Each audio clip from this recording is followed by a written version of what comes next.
My brother's high-class GF humiliated my 5-year-old daughter at Thanksgiving for a grammar mistake. She thought she was untouchable. So I planned a brutal Christmas revenge that cost her her job, her car, and her dignity. You know that feeling when the air in your house changes? It happens right before a storm hits. That's exactly what it felt like the moment those tires crunched onto my parents' gravel driveway. But let me back up a little. My life isn't complicated. I'm a structural engineer. I deal with loads, stress points, and making sure things don't collapse. That's pretty much my job at home, too. I'm a single dad to the most incredible 5-year-old girl in the world, Sophie. Since my ex-wife walked out 3 years ago, it's just been the two of us. We are a team. I learned how to braid hair. YouTube tutorials are a lifesaver, guys. And I know exactly how to cut the crusts off her sandwiches so she doesn't have a meltdown. We were at my parents' house for Thanksgiving. It's a modest place, a 2-story colonial that my dad, Thomas, bought 40 years ago. It smells like old wood and my mom Evelyn's rosemary chicken. It's safe. It's home. We were in the living room. I was sitting on the floor, helping Sophie with a puzzle. She was wearing this little blue velvet dress that she picked out herself. She looked like an angel. My mom was in the kitchen, and the smell of roasting turkey was drifting through the house. It was perfect. Then the phone rang. It was my younger brother, Ryan. Now, you have to understand something about Ryan. He's 29, good-looking, charming, and completely irresponsible. He's the guy who buys a round of drinks for the whole bar when he's late on his rent. We love him, but he's exhausting. Aaron, he said, his voice loud enough that I had to pull the phone away from my ear. I'm bringing someone. And listen, she's high class, okay? So tell Dad not to wear that sweater with the hole in the elbow. I rolled my eyes. Who is she this time, Ryan? Her name is Bianca, he said, and I could hear the pride dripping from his voice. She's a teacher at Brookmont Academy. You know, that private school where the tuition costs more than your car? She's from the Hamptons. Her family has a summer house near the ocean. Just make sure everything is perfect, all right? We're having Thanksgiving, Ryan. It's turkey and mashed potatoes. It's not a state dinner, I said. Just don't embarrass me. He snapped and hung up. I looked at Sophie. She put a puzzle piece in place and clapped her hands. Uncle Ryan is coming? She asked. Yeah, honey, and he's bringing a friend. An hour later, we heard it. The deep, throaty rumble of an engine that definitely didn't belong in our neighborhood. I stood up and looked out the window. A Porsche Cayenne. Shiny, black, looking like a panther stalking through a petting zoo. It pulled into the driveway next to my 6-year-old Honda Civic and my dad's beat-up pickup truck. Wow, my dad said, coming up behind me. Did Ryan win the lottery? No, I said, feeling a knot form in my stomach. But he's trying to convince someone he did. The car doors opened. Ryan stepped out wearing a suit that looked brand new. He adjusted his tie in the side mirror. Then, the driver's door opened. Out stepped Bianca. I have to admit, she was striking. Tall, blonde hair pulled back in a bun so tight it looked like it hurt. She was wearing a cream-colored coat that probably cost more than my salary for a month. She wore oversized sunglasses, even though it was overcast. She looked around at our yard, at the old oak tree with the tire swing, at the slightly peeling paint on the porch railing. Her lip curled just a fraction of an inch. It wasn't a smile. It was an inspection. I opened the front door. Happy Thanksgiving, Ryan shouted, bounding up the steps. He hugged Mom, clapped Dad on the back, and then turned to present his prize. Everyone, this is Bianca. Bianca didn't hug. She extended a hand, palm down, like she expected us to kiss the ring. Charmed, she said. Her voice was smooth, polished, but cold. Welcome, dear, my mom said, wiping her hands on her apron. Come in, come in. It's freezing out there. Bianca stepped into the hallway. She didn't take off her sunglasses immediately. She scanned the living room, her eyes landing on the worn recliner and the pile of Sophie's toys in the corner. It's Quaint, she said. That word. Quaint. It's polite code for small and cheap. I hope you're hungry, my mom said, trying to bridge the gap. We have plenty of appetizers. Oh, I don't really eat processed food, Bianca said, removing her coat and handing it to Ryan without looking at him. He took it like a well-trained butler. My body is a temple, you know. I stick to organic, farm-to-table sources. But thank you. I saw my mom's smile falter. She had spent 2 days making those crab puffs. I'm Aaron, I said, stepping forward. Ryan's brother. She looked at me, then down at my jeans and flannel shirt. The structural engineer, she said. Ryan mentioned you work with concrete. She made it sound like I worked with manure. And this? I said, stepping aside to reveal Sophie, who was hiding behind my leg. This is Sophie. Sophie peeked out, her big brown eyes wide. Hi, she whispered. Bianca lowered her sunglasses to the bridge of her nose.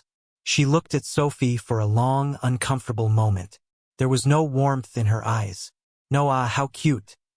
Just calculation. Hello, child, Bianca said. That velvet is a bold choice for a casual lunch. Sophie didn't understand the dig, but I did. My jaw tightened. Uncle Ryan, Sophie shouted, running past Bianca to hug my brother.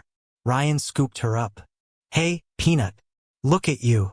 Careful, Ryan, Bianca said sharply. Her shoes are dirty. Don't let them touch your suit. That's Italian wool. Ryan froze. He looked at Bianca, then at Sophie. Slowly, he put Sophie down. Right? Good call, babe. Sophie looked confused. She looked at her shoes. They were clean. We don't wear shoes in the house. She was in her socks. Go wash up for dinner, sweetie, I told Sophie, my voice tight. I wanted to get her away from this woman. As we moved to the dining room, the tension was thick enough to cut with a knife. My dad was quiet, which is never a good sign.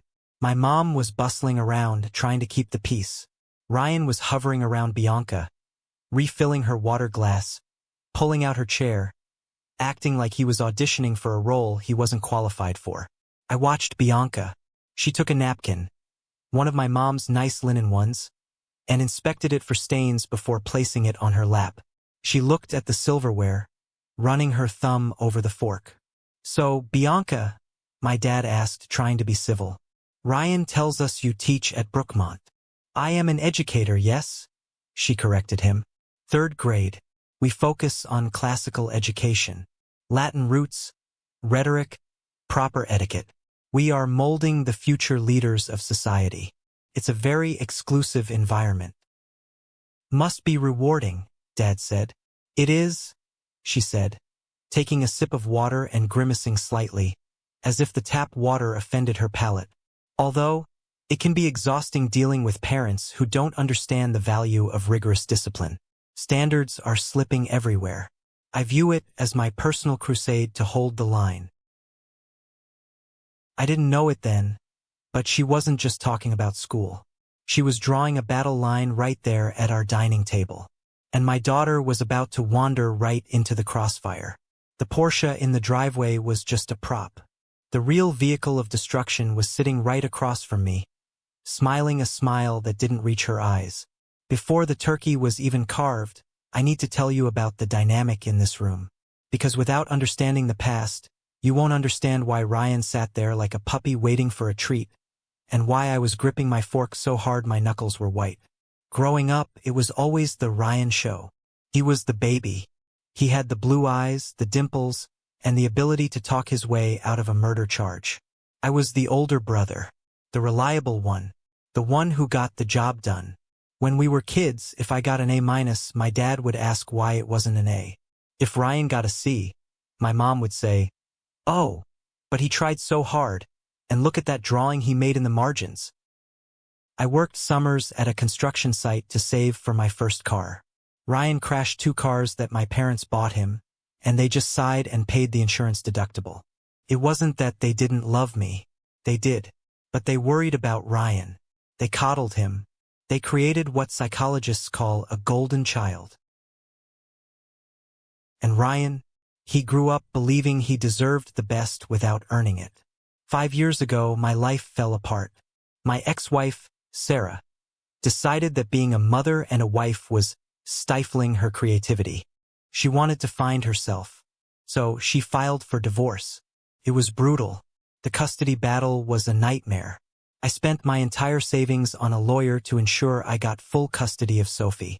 Sarah didn't fight too hard, honestly. That hurt almost as much as her leaving. She wanted freedom more than she wanted her daughter. I was left with a toddler, a mortgage, and a broken heart. I went into debt. I worked double shifts. I learned to balance a crying baby on one hip while checking structural blueprints on the kitchen counter. Meanwhile, Ryan was bouncing between careers. He was a DJ, then a personal trainer, then a crypto investor. He borrowed money from me constantly. Just a loan, bro. I'll pay you back when this big deal comes through. He never did, but I kept giving it to him. Why? Because he's my brother. Because when Sophie was born, he was the first one at the hospital. Because despite his flaws, he could be fun and loving. But lately, things had changed. Ryan was obsessed with status. He talked about leveling up. He started leasing cars he couldn't afford. He started dating women who looked like Instagram models and acted like royalty. And that brings us to Bianca. I watched them across the table. Ryan was whispering something in her ear, and she swatted him away like a fly. "Ryan," she said loudly, interrupting my mom who was talking about her garden. "Did you tell them about the summer plans?" Ryan sat up straighter.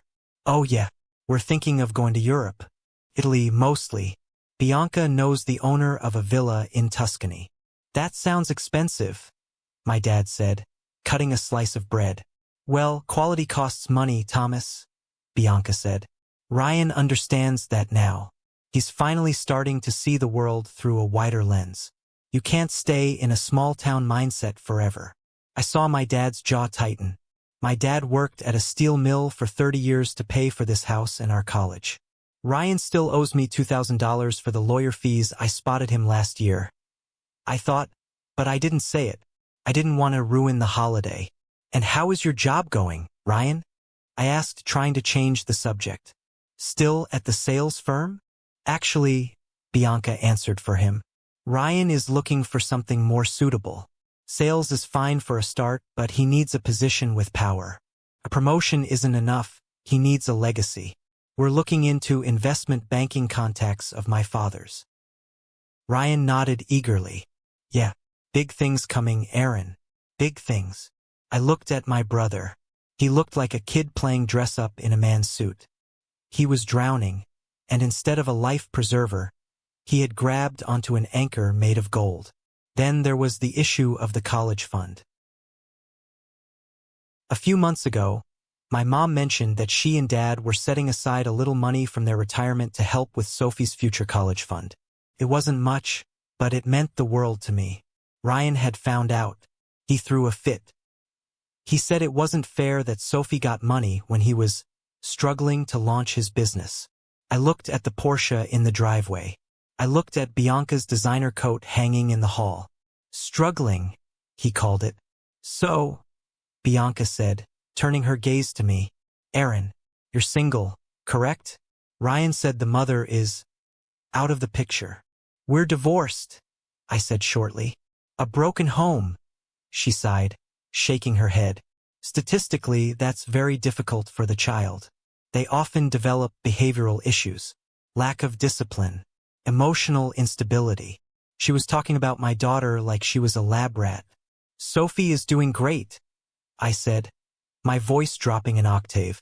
"She's happy. She's smart. She's loved." "I'm sure you do your best," Bianca said, with a tone that implied my best was woefully inadequate. "But a single father, it's just not the natural order of things, is it? A child needs a feminine influence to learn grace, to learn how to be a lady." "She has her grandmother," my mom said, her voice unusually sharp. Bianca glanced at my mom. "Yes, of course." The silence that followed was deafening. She didn't say it, but her eyes said, "An old housewife isn't the influence I'm talking about." I looked down at Sophie. She was happily eating her corn, oblivious to the fact that this woman was dissecting her existence. I reached under the table and squeezed Sophie's hand. She looked up at me and smiled. A piece of corn stuck to her cheek. I wiped it off. "You're doing great, kiddo," I whispered. "What was that?" Bianca asked. "Nothing," I said. "Secrets at the dinner table," Bianca tooted. "Rude." The appetizers were cleared. The main course was coming. I took a deep breath. Just get through the meal, I told myself. Just 2 more hours. Then they leave. Then we can breathe. But I was wrong. The storm wasn't just passing through. It was about to tear the roof off. The turkey was placed in the center of the table. Golden brown, steaming, surrounded by roasted vegetables. It was a masterpiece. My mom had been up since 5 a.m. prepping it. "Dinner is served," Mom said, smiling proudly. Ryan started to reach for the serving spoon, but Bianca cleared her throat. He stopped. "Is something wrong?" Mom asked. Bianca peered at the bird. "It looks a bit dry, doesn't it? Did you brine it for 48 hours? "I basted it every 30 minutes, Mom said, her smile fading. "Ah, basting. That's an old wives' tale. It doesn't actually penetrate the meat. At my family's estate in the Hamptons, our chef uses an injection method with truffle oil. But I suppose this will do." She took a tiny sliver of meat, put it on her plate, and poked it with her fork like it might be radioactive. "Sophie," Dad said, trying to deflect the negativity. "Tell everyone about your school play. I heard you have a big role." Sophie lit up. This was her favorite topic. She dropped her fork and sat up on her knees. "Yes, it's about the seasons. Me and my friend Emma are going to be trees," she exclaimed, waving her arms like branches. "We have leaves on our shirts and everything." The table went quiet. Not a good quiet. Bianca put down her fork. The metal clinked loudly against the china. She turned her head slowly to look at Sophie. "Excuse me," Bianca said. Sophie stopped waving her arms. Her smile faltered. We are trees?" "No," Bianca said. Her voice wasn't loud, but it was piercing. "Before that, what did you say?" "Me and my friend?" Sophie looked at me, confused. "Yeah, me and Emma." "No," Bianca said again, sharper this time. "That is incorrect. You never put yourself first. And you do not use the objective pronoun in the subject position. It is my friend and I. Say it." The room temperature dropped 10 degrees. "Bianca," I said warningly. "She's 5. Bianca ignored me. She locked eyes with my daughter. "Say it properly, child. My friend and I are going to be trees." Sophie's lip trembled. She was a confident kid usually, but she wasn't used to being spoken to like this. Not by family. Not at Thanksgiving. My friend and me?" Sophie stammered. "No," Bianca snapped. She actually slammed her hand on the table. "My friend and I. Nominative case. Good heavens. Do you want to sound like a street urchin? This is basic English. If you cannot speak your own language, how do you expect to get anywhere in life?" "Bianca, that's enough," Dad said, his voice low and dangerous. "I am helping her," Bianca insisted, turning to us with a look of incredulity. "Someone has to. If the school system is failing her, and her father is clearly not correcting her, then it falls to me. I am a teacher. This is what I do." She turned back to Sophie. Sophie's eyes were filling with tears. "Stop crying," Bianca commanded. "Tears are a manipulation tactic. They won't work on me. Now correct your sentence." "My friend and I. Sophie choked out a sob. "I want my daddy." "You want your daddy?" Bianca scoffed. "You want to be coddled. That is the problem with your generation. Everyone gets a trophy. Everyone gets a pass. Well, not in my classroom. Speak correctly, or don't speak at all." That was it. The snap. I didn't just stand up. I shot up. My chair flew back and hit the wall with a crash. "Get out," I said. Bianca looked at me, blinking. "Excuse me?" I said, "Get out of my parents' house. Now." My voice was shaking, not with fear, but with a rage so hot I could feel it burning my throat. "You do not speak to my daughter like that. You do not come into this house, insult my mother's food, and bully a 5-year-old child." I was teaching her. Bianca stood up too, drawing herself up to her full height. "You should be thanking me. She sounds uneducated. It's embarrassing." "The only embarrassing thing here is you," I spat. "You're rude, you're cruel, and I don't care who your family is or what car you drive. You are trash." Bianca gasped. She put a hand to her pearl necklace. "Ryan, are you going to let him speak to me like that?" We all looked at Ryan. This was the moment, the crossroads. His family or this woman. Ryan looked at his plate. He looked at Sophie, who was now burying her face in my shirt, sobbing uncontrollably. Then he looked at Bianca, who was glaring at him with expectation. He stood up. "Aaron, you're overreacting," Ryan said. I stared at him. "Overreacting? She made your niece cry because of a grammar rule. She's just trying to help, man," Ryan said, adjusting his suit jacket. "Bianca has high standards. Maybe Sophie does need to work on her speech. It reflects badly on all of us." I felt like I'd been punched in the gut. My own brother. "Get out," I whispered. "Both of you." "Fine," Bianca said. She grabbed her purse. "I don't want to stay in this hovel anyway. The turkey was dry, and the company is boorish. Come, Ryan. We're going to the club." "Ryan," my mom said, her voice trembling. "If you walk out that door." "Don't start, Mom," Ryan said. "You guys are always ganging up on me. Bianca is right. You're small-minded." He grabbed his coat. He didn't look at Sophie. He didn't look at me. He followed Bianca out the door like a lost puppy. We heard the Porsche engine roar to life. We heard the gravel crunch as they sped away. Silence returned to the dining room. But it wasn't peaceful. It was the silence of a bomb crater. Sophie was shaking in my arms. "Did I talk wrong, Daddy?" she sobbed. "Am I bad?" I sank to my knees and hugged her so tight I thought I might crush her. "No, baby. No. You speak perfectly. You are perfect. That lady, she's the one who is wrong. She's wrong about everything." I looked up at my parents. My dad was staring at the door, his face gray. My mom was sitting at the table, tears streaming down her face. I felt betrayed. Doesn't cover it. I felt a cold, hard resolve settling in my chest. Ryan had chosen his side. He had chosen the facade over the blood. But as I stroked Sophie's hair, I realized something. This wasn't over. Bianca hadn't just insulted us. She had declared war. She thought she was untouchable because of her class and her grammar. She had no idea. The weeks following Thanksgiving were a blur of gray skies and quiet dinners. The house felt empty without Ryan's chaotic energy. But the silence was heavy, loaded with unresolved anger. Sophie changed. That was the hardest part to watch. My bubbly, chatterbox daughter stopped talking. When she did speak, she whispered.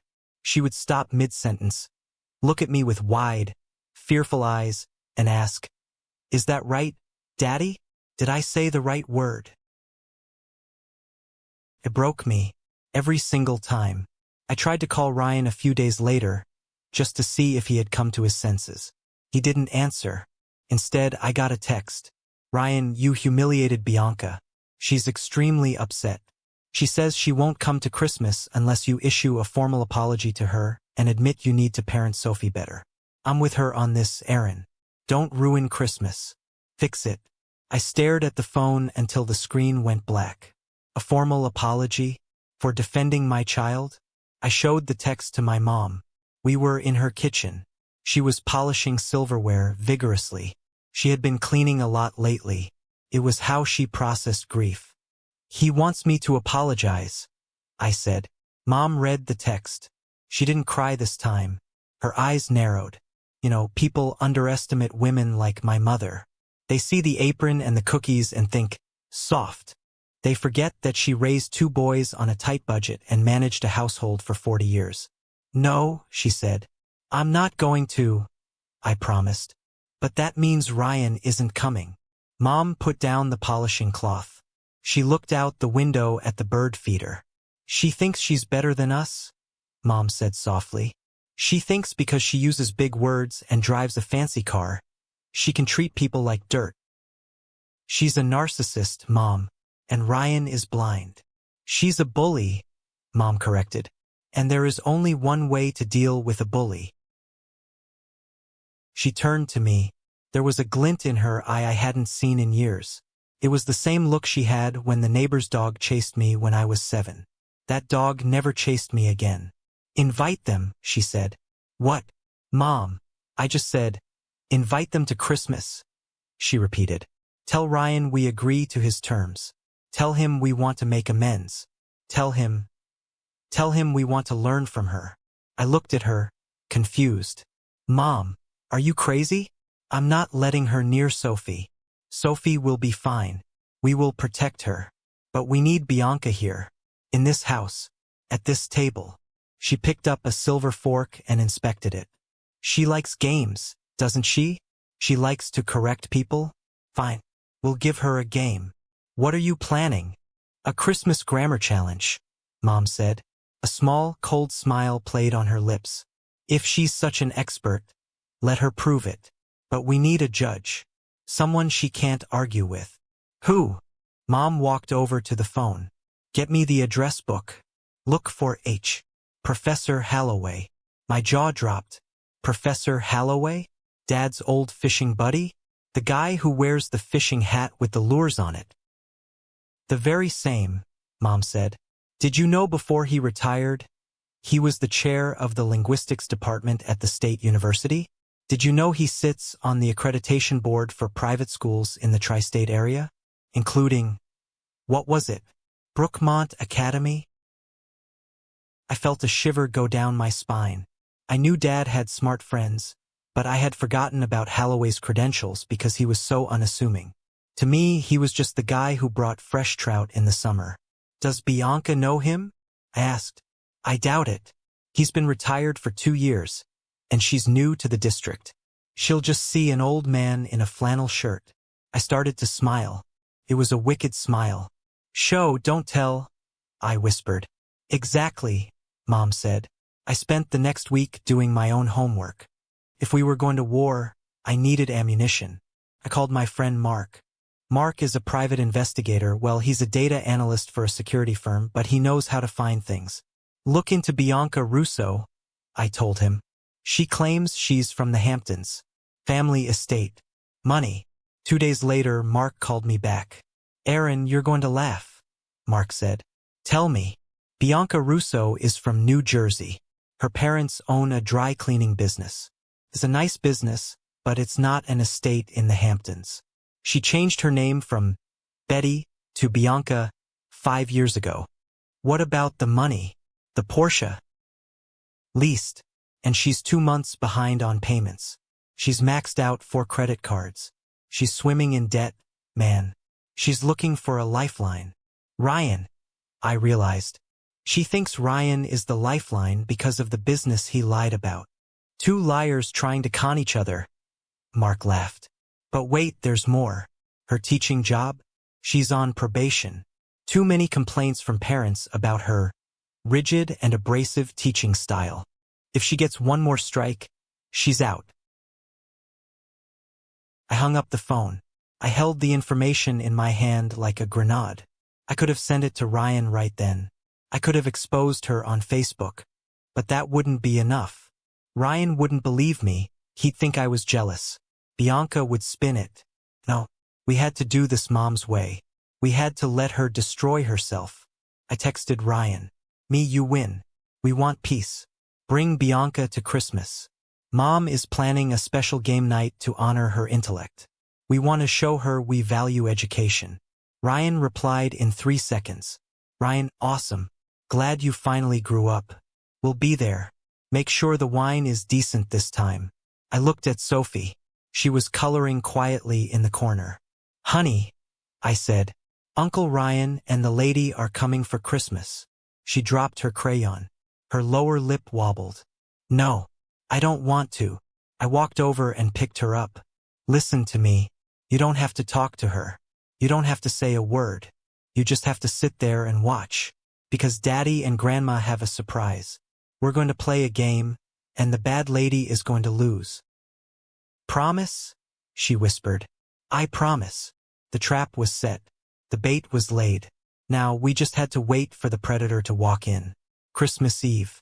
The snow was falling softly outside, covering the world in white. Inside, the fire was crackling. The tree was lit up with hundreds of twinkling lights. It looked like a Norman Rockwell painting, but the tension in the room was thicker than concrete. We had an extra guest, Professor Holloway. He sat in the corner armchair, wearing a faded cardigan and holding a pipe he wasn't smoking. He looked exactly like what he was, a kind, elderly grandfather figure. He didn't look like the academic executioner we needed him to be. Who's the old guy? Ryan had whispered to me when they arrived. Dad's friend. He's lonely. Mom invited him. I lied. Bianca had swept in wearing a red velvet dress that looked like it belonged on a runway, not in a living room. She barely acknowledged Holloway. She gave me a curt nod. She ignored Sophie completely. Dinner was tense, but we played our parts. Mom complimented Bianca's dress. Dad asked Ryan about his investments. I kept my mouth shut and focused on cutting Sophie's ham. Bianca was in her element. She talked about her students and how she was revolutionizing the curriculum. Most people don't understand the power of syntax, she preached, sipping her wine. It separates the elite from the common rabble. Interesting, Professor Holloway murmured from the end of the table. Bianca didn't even look at him. It is. You wouldn't understand, but language is a hierarchy. After dinner, we moved to the living room. Time for games, Mom announced, clapping her hands. Now, Bianca, since you are so passionate about language, I thought we would play a special game. The Christmas Grammar Challenge. Bianca's eyes lit up. This was her turf. Oh, a challenge? That sounds amusing. Here are the rules, Mom said, handing out printed sheets of paper. I have selected 5 paragraphs from classic literature. They have been modified to contain errors. The goal is to identify the error, correct it, and explain the rule. Child's play, Bianca scoffed. But, Mom added, there is a judge. Our friend, Mr. Holloway here, has volunteered to keep score. Bianca glanced at the old man. Him? Does he even know what a dangling participle is? I think I can manage, Holloway said softly, his eyes twinkling behind his glasses. Fine, Bianca said. Let's get this over with. I assume I'm playing against everyone? Yes, I said. Me, Ryan, Dad. Sophie is on my team. We started. The first few rounds were easy. A comma splice here, a subject-verb agreement there. Bianca was lightning fast. She didn't just answer. She performed. Incorrect usage of who versus whom, she shouted. Honestly, it's basic object theory. Point for me. She was winning, and she was gloating. Ryan, babe, you really should know the difference between there, and there. It's embarrassing, she said when Ryan got one wrong. Ryan laughed nervously. Then came the final round. The text was a complex passage from a Victorian novel. Bianca scanned it. Here, she pointed. The sentence, he gave the book to whoever wanted it. It should be whomever. It follows a preposition. She looked around the room triumphantly. I win. Again. Honestly, Evelyn, this game is too easy. It just proves my point. Education in this country is dead. She looked at Sophie. See, little girl? This is what happens when you study. You win. When you speak like you do, you lose. That was the trigger. Actually, Professor Holloway spoke up. His voice wasn't soft anymore. It was resonant, authoritative. The voice that had commanded lecture halls for 40 years. That answer is incorrect, young lady. Bianca whipped her head around. Excuse me? I am a teacher. It follows to is a preposition. Therefore, it is whomever. No, Holloway said, standing up. He suddenly seemed taller.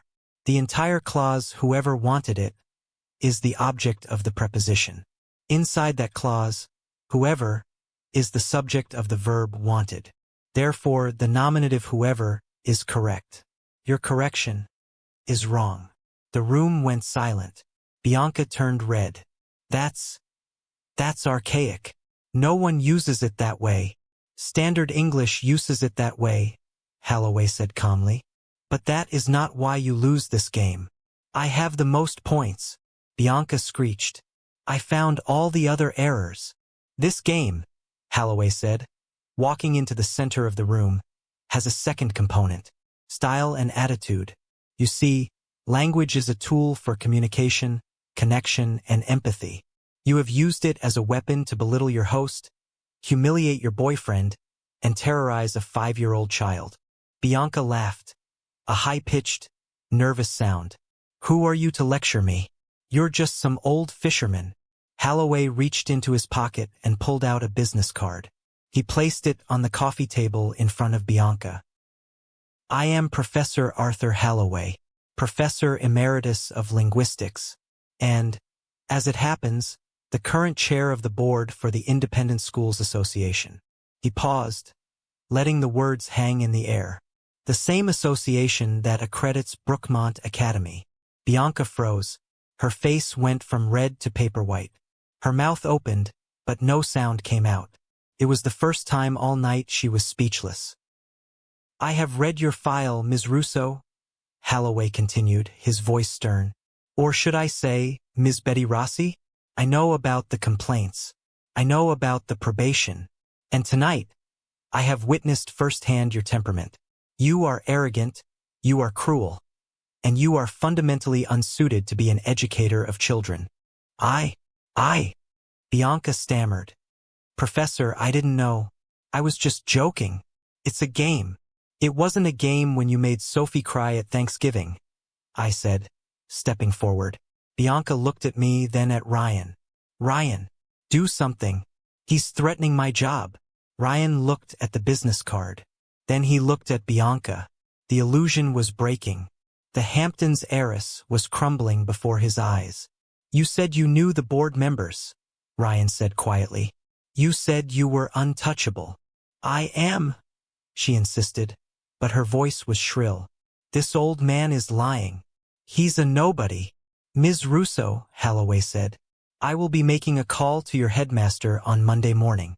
I think it's time you considered a career change. Perhaps something that doesn't involve human interaction. Bianca looked around the room.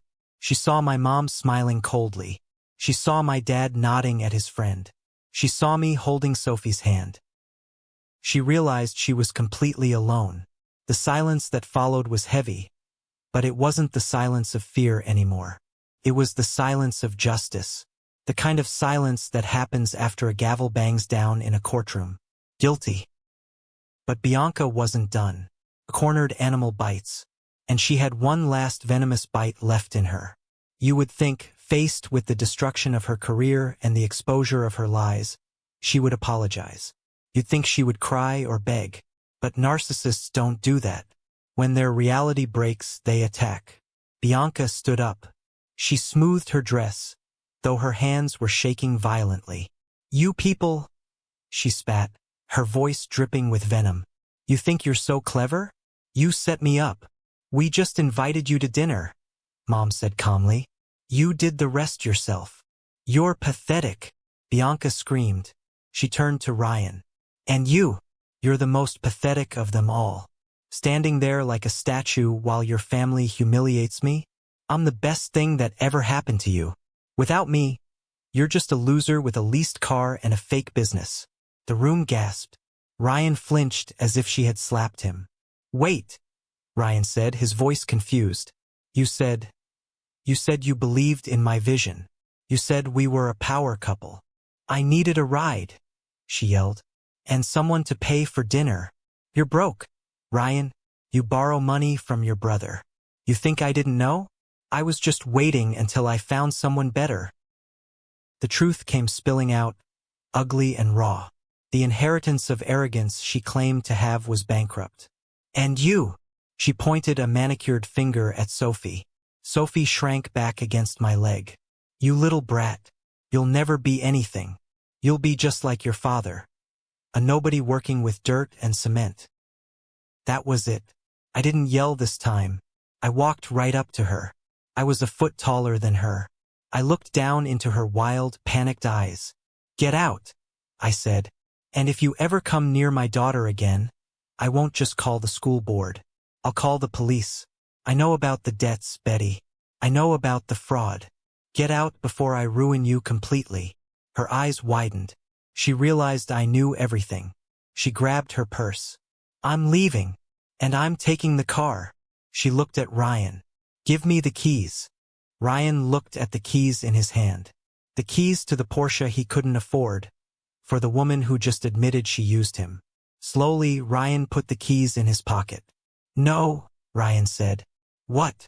Bianca shrieked. How am I supposed to get home? It's snowing. Call an Uber, Ryan said.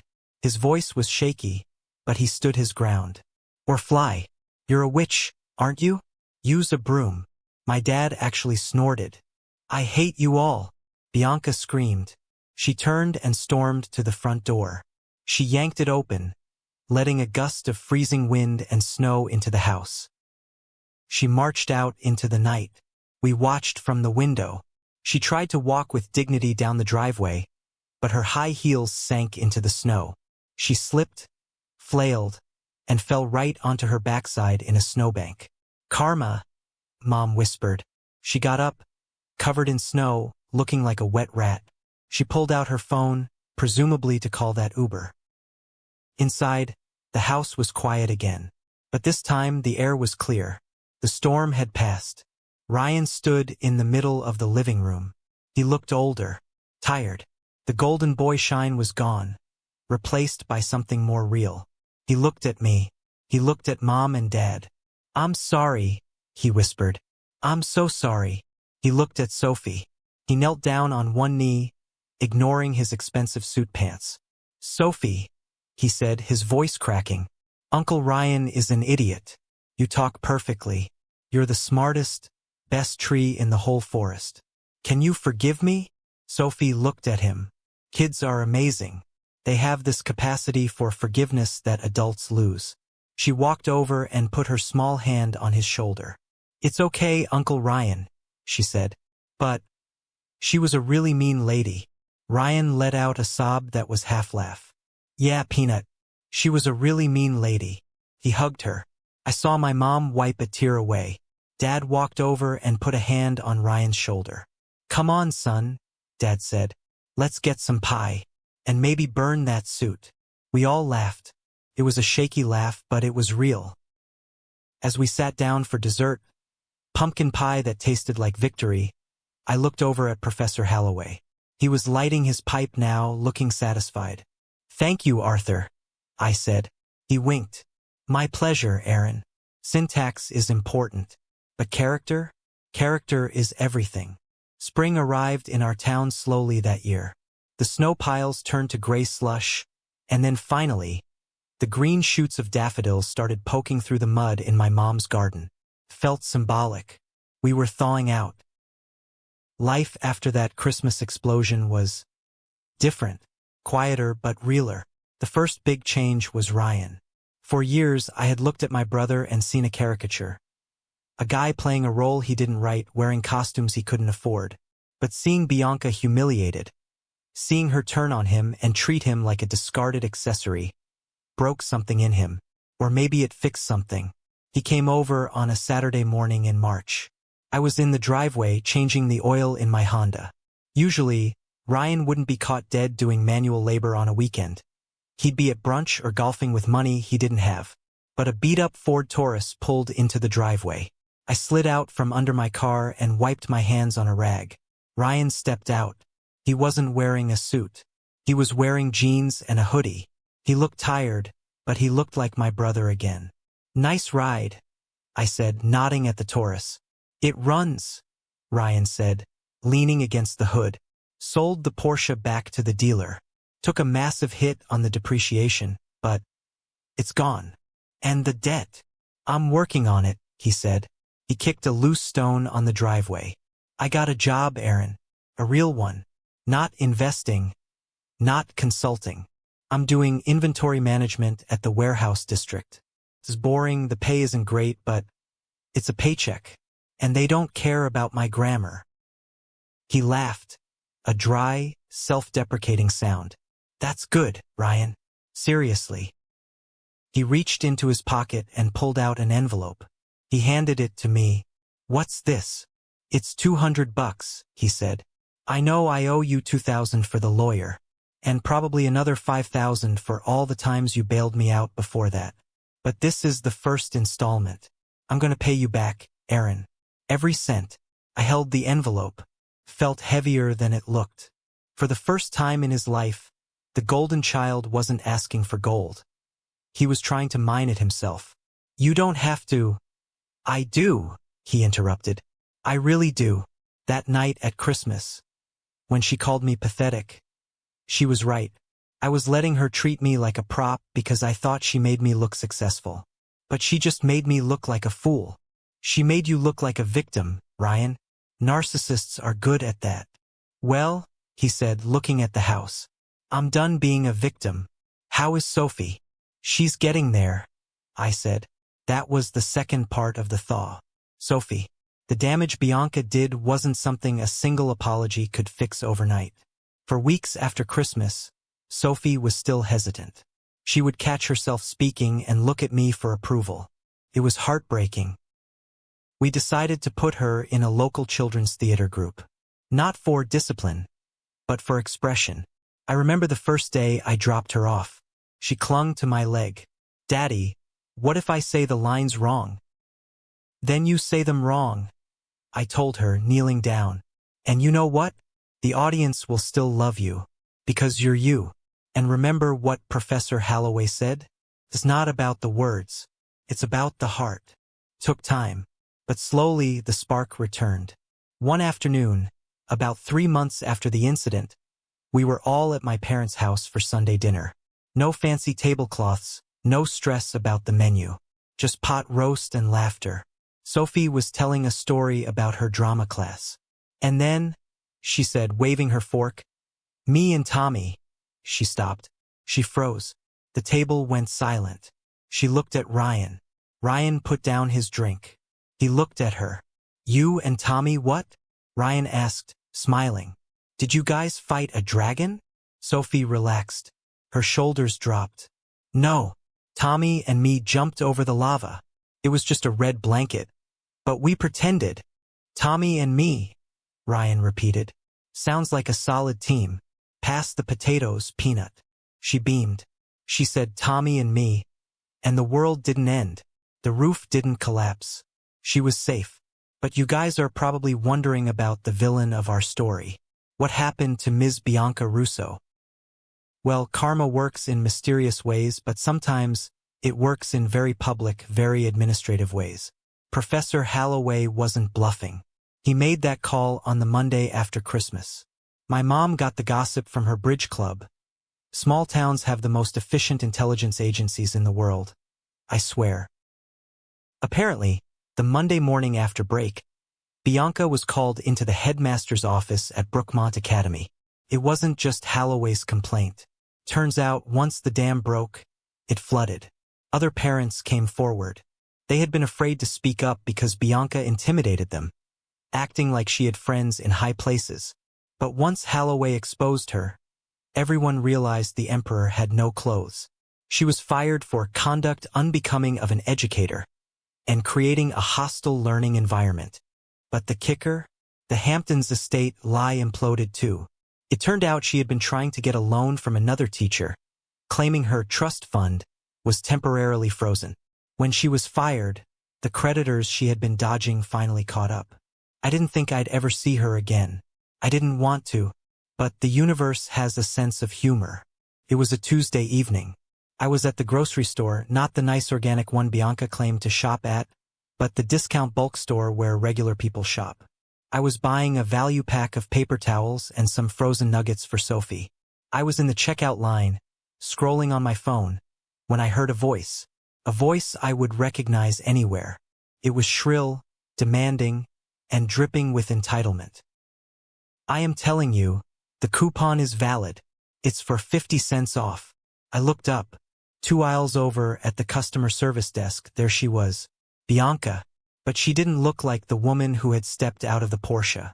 She was wearing sweatpants. Her hair was messy, tied back in a loose ponytail. She wasn't wearing makeup. She looked ordinary, tired, aged. She was arguing with a teenage cashier about a coupon for laundry detergent. "Ma'am, the coupon expired last week," the kid was saying, looking terrified. "That is unacceptable," Bianca snapped. "Do you know who I am? I used to teach at Brookmont. I know consumer law. You are legally obligated to honor this." "Ma'am, it's 50 cents, the kid said. "It's the principal," she screamed. I watched her.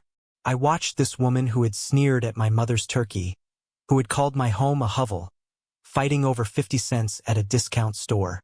She turned her head and saw me. Our eyes locked. I expected her to glare. I expected her to shout something nasty. But she didn't. Her face went slack. She saw me standing there, looking calm, happy, holding my daughter's favorite snacks. She looked at my cart, full of food I could afford. She looked at her own basket, meager with generic brands. The shame hit her like a physical blow. I saw her throat work as she swallowed. She grabbed her purse, leaving the laundry detergent on the counter. "Forget it," she muttered to the kid. "I don't want it anyway. Your store is filthy." She turned and practically ran out the automatic doors. She didn't have a Porsche waiting for her. She walked toward the bus stop at the edge of the parking lot. I didn't feel triumph. I didn't feel the need to laugh or point. I just felt a profound sense of pity. She had spent her whole life trying to correct everyone else's errors, trying to edit the world to fit her delusion of perfection. But in the end, she was the one full of mistakes. She was the one who failed the test. I paid for my groceries. "Did you know her?" the cashier asked me, wiping his forehead. "No," I said, taking my receipt. "I used to know someone who looked like her. But she's gone now." I walked out to my car. The spring air was crisp. I drove home to my daughter, to my messy, imperfect, grammatically incorrect, beautiful life. It's been 6 months since that Thanksgiving. Summer is here now. I'm sitting on the back porch of my parents' house as I write this final part of the story. The sun is setting, casting that long, golden light that makes everything look like a memory before it's even over. Sophie and Ryan are in the yard. Ryan is teaching her how to throw a frisbee. He's terrible at it, and she's laughing so hard she's hiccuping. "No, Uncle Ryan, you have to flick your wrist," she yells. "I am flicking. It's the wind," Ryan protests, chasing the frisbee into the bushes. I watch them and I think about everything we went through. You know, when you're a parent, especially a single parent, you have this constant low-level hum of anxiety. You worry about everything. Are they eating enough vegetables? Are they watching too much TV? Are you ruining them because you work too much? But my biggest fear was always that I wasn't enough. That because I couldn't give Sophie a complete family, or a mansion, or a mother figure, she was somehow broken. Bianca tapped right into that vein of insecurity. She held up a mirror that showed me all my failures. "You're poor. You're unrefined. Your daughter is unpolished." But she was wrong. This experience taught me something that I want to share with every single one of you watching this. Class isn't about the car you drive. It's not about knowing the difference between a salad fork and a dinner fork. It's certainly not about knowing when to use the nominative case. Class is about how you make people feel. My mother, with her worn-out apron and her overcooked turkey, has more class in her little finger than Bianca will ever have in her entire life. Because my mother welcomes people. She feeds them. She forgives them. My brother, Ryan, showed me that character isn't static. You can be lost, you can be selfish, but you can also wake up. You can apologize. You can sell the Porsche and drive the Taurus and be a better man for it. That's redemption. That's class. And Sophie, my brave little girl. She came over to me a few minutes ago, sweaty and out of breath from running. She climbed onto my lap and took a sip of my iced tea. "Daddy," she said seriously, "Uncle Ryan throws bad." I laughed. "He throws badly, sweetie." Adverb.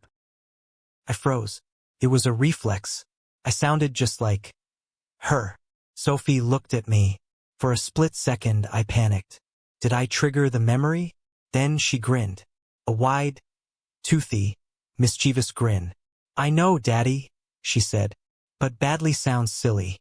And Uncle Ryan is silly. So he throws bad." She hopped down and ran back to the grass. "Hey, Uncle Ryan, try again."